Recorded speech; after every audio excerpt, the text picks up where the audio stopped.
Hi and welcome to Fabricville. Today I'm going to show you 3 ways to sew an elastic waistband. First, I need to know the length of elastic I need.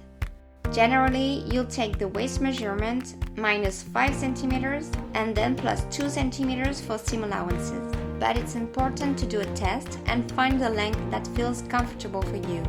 For our first 2 methods, we're going to overlap the ends of the elastic band and stitch them together with 2 lines for security.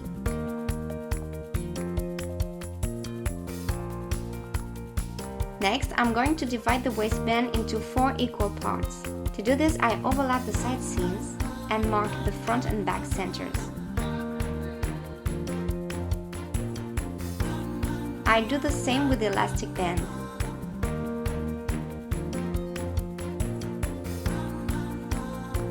Then I pin the elastic to the top edge of the skirt, matching the markings.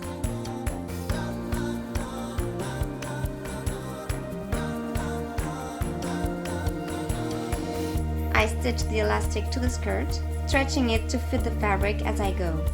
I fold the elastic inward once and pin it. Then I fold it again so that the fabric covers the elastic. I sew close to the folded edge, and that's it. For our second method, we start again by dividing the waistband into 4 parts. I draw a line on the elastic band 1 cm from the bottom. I pin the elastic with the wrong side of the elastic against the right side of the skirt. Aligning the top edge of the skirt with the marked line, I stitch, stretching the elastic.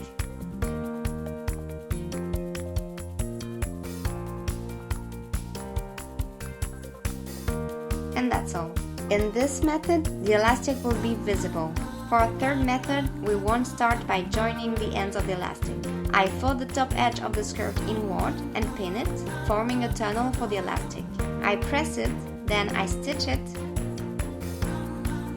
leaving an opening to insert the elastic band. I insert the elastic using a safety pin, stitch the ends together, and close the opening. And there you have it. Now you know 3 easy ways to sew an elastic waistband, perfect for quickly sewing summer skirts. Happy sewing and see you soon!